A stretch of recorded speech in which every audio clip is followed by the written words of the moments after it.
points there. Any questions, comments, concerns that popped up in that particular area for you?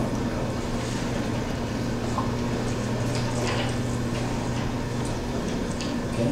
So one of the things in 2-3C is that the rules only apply to those with an aggregate ownership interest of 10% or more. I wasn't exactly sure that would address which rules that would address or how that applies. If you have somebody with less than 10% ownership that somehow had a disqualifying offense, is that what that was to mean? So there is a catch-all provision also in here. It was D. So the State Board of Pharmacy can require somebody who has less than 10% ownership interest to comply with the ownership provisions. So that's going to be a fact-intensive analysis in our part. Is the concern that if somebody only has an 8% ownership interest, they might slide through if they're a bad actor? Is that the concern here, or is there something else? James, that was for you, sorry. Yeah, no, I guess it's just for clarity purposes. I think that will, I mean, these are meaty rules, and obviously to your credit, and the dispensary rules, because it's the point of sale, there's so much here. And I think that is potentially very, the language here could have been viewed for what else. We did talk about that. Okay, continuing on then, we're into 2-04. Evaluation of the license itself. How is the Board of Pharmacy going to make the determination? I think is pretty much how that rule is written. Questions with that? How do we actually look at these applications? We've kind of touched on the number of provisional licenses. Any more conversation around that in 2-05? I think that will continue to be emerging as we can comment on that rule.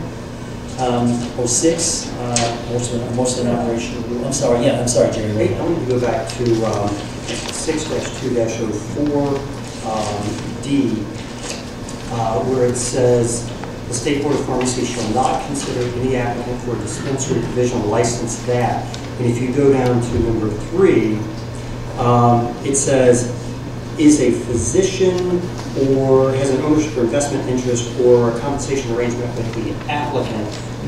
My concern about that is if you've got a large healthcare system, nonprofit, for-profit, what have you, let's say the Cleveland Clinic, and they have someone that wants to recommend this, then they can't have a dispensary and a recommending physician who's employed by them. Is that what this is saying? That language actually is mirroring the statutory language. We're statutorily prohibited from allowing these people to have own a dispensary in Ohio. So if you're a corporation that has any physician employee that is recommending marijuana, you also cannot have a dispensary, is that? That's not something that I have actually analyzed up to this point. It's the first time that issue has been presented to me. So I'll have to take a look at the statutory language and see. I can certainly go back with you. The only reason I bring that up is for patient convenience, having a integrated healthcare organization that also has a dispensary inside. I mean, they all have retail pharmacies on site. Just because they have physician employees doesn't mean that there's an inherent conflict of interest in that. I don't think the rule stipulates it. I'm sorry, Steve, go on. Like Aaron said, we're going to have to look at the statute, but the statute's really specific in this area, and rather than us running it. Okay, sorry, but it's a good conversation that health systems are also, I can tell you firsthand, are really talking about right now. The premise being that one of the things that we're struggling with is, can we have a dispensary in our health system? And if we do, does that, do the nature of the drug itself put our federal funding at risk? And we're having our own attorneys look at that. So the rule is a piece of that, and we'll bring some more clarity there, but I think we will find every health system will be struggling with that concept to say, I can't touch this drug because I will lose my CMS money because it's federal. several statutes, so. Okay, I think we were on the provisional licenses, which is 2-05, page 11. Then we were on the final inspection rule. Again, I think clearly outlining for the dispensaries what they're going to be rated against when it comes time for their inspection for license. Then 07, which was the individual associates that were brought in. I thought the pyramid diagram, or the flow diagram was helpful. There is 3 levels of employees associated here. Yes, Jason. I did have one question, but this would apply to both the key employees and the supported employees. I know this mirrors the cultivator language a little bit as far as the licenses go. Could you go into a little detail about why the license should expire when the operating dispensary no longer exists? Isn't there some value to having someone who's paid the fee, maintain their eligibility, be able to stay in that industry with a license that's still valid, you know, until otherwise? Right, and this is something that varies from jurisdiction to jurisdiction and that has a medical marijuana program. Some states do have a license that is universal, so if you're licensed as a medical marijuana dispensary employee, you can work at any dispensary as long as your license hasn't reached its expiration date. And then others structure it so it's subservient to the employer, which is how we've structured it. And we built it in that way to as another check for imbalance for employees and for dispensaries. We're trying to reduce diversion risk by doing that. And then we're also, we want to know where these people are working so that we can closely monitor the program. And we're trying to establish a conservative program initially. To follow up if I could. How about a situation where an employee at the dispensary sees something that they want to report to the board that leads to the revocation of the dispensary license? In that kind of a situation, I feel like this particular rule discourages employees reporting problems that they see. It's certainly something that we've discussed at length and looked at what other states do, and clearly see the arguments on both sides. I guess another point is that if an employer is willing to sign a line saying, yes, I'll hire Steve, that is another safeguard. And I think we welcome feedback on this one, because it is almost an either-or decision. It's a little antithetical to whatsoever licensing rules around the state is. A pharmacy technician, license, a pharmacist. If CVS closes, doesn't mean they cannot go across the street and practice. So I think we'll probably be taking comments around that as well. I can see the value to someone that knows the rules, has been highly trained, and now, to your point, now is being forced to move because their entity is closing. I think that could be some comment, and we'll see what the public has to say about that. I think it's important. Yeah. So I know we touched on the number of dispensaries, and I think we kind of moved past it very quickly, but I would be remiss in asking if you did not know how, or at least have projections for the maximum number of patients you think the dispensary could handle.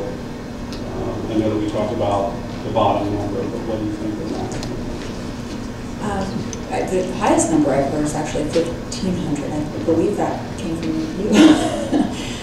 From a dispensary itself, the highest number I actually heard was 1,200.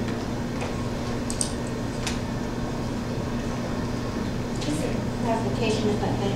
So the employees that are certified and they pay the certification fee, do they have to be employed first by a dispensary before they get that certification? And do they have to prove they've taken the training before they get that? They have to, their application would have to be sponsored by their employer, And before they dispense, they have to have had the training requirements met.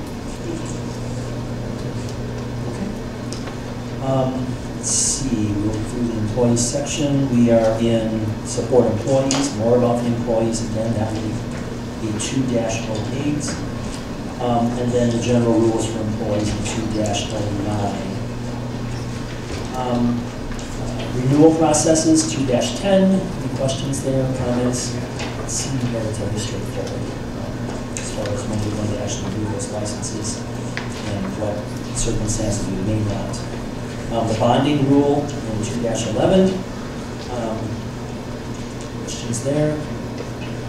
Tax question, I think. 2-12, change in ownership. Any comments in that space as ownership might be changing in that space? Yes. Reference in here to dispensary districts. Have those districts been outlined at this point? They have not. They will be included with the request for application now. Yeah, John? Changes in ownership. Explain how you're going to do that. Will you have the authority to say to ABC, like we do in gambling, like we do in landfills? The new owner will have to undergo a background check if they're going to become, if they want to become an owner of the dispensary. There's going to be a minimal fee, and for even applying to do a change of ownership. And the Board of Pharmacy will have discretion in being able to decline a change of ownership application. Thank you. 2-13, if the dispensary wants to move. Questions there? Remind us again about the placement requirements. There's some location restrictions, distances, and where they can or cannot be. Can you just refresh us on that? There are restrictions in the general rules provision related to the 500-foot rule. That's a statutory provision, and then we provide more detail in the general rule that was provided with the cultivator package. Dispensaries can't be located within no medical marijuana entity, not just a dispensary, so it includes cultivators, testing labs, and processors. It cannot be located within 500 feet of schools, playgrounds, libraries, churches. There's an exhaustive list included in definitions. So it begs the question, if a dispensary stays, but a space violation occurs because of school use, what would happen in that scenario? Where something encroached now upon existing dispensary. So that's also in that 500-foot rule, and they would be grandfathered. They would be able to be grandfathered in potentially. They wouldn't be forced. They would not necessarily be forced. There is some discretion, but generally we anticipate that they will be able to remain in their location. I'm sorry, the questions around relocation. 2-14. They're going to get out of it. Just one. 6-2, page 13. Home rule still in place. Town council said, I don't think so. Yes, absolutely. If you want to go out of business, if you want to discontinue, rules in 214, how we do that. Questions? Moving into the operational section, really granular rules here. We'll move these quickly unless you have some specific issues on how it's actually run. So, 3-1F, the dispensary shall sell medical marijuana only in the original sealed containers or packaging as delivered by the processor or cultivator according to plant-only processor designation.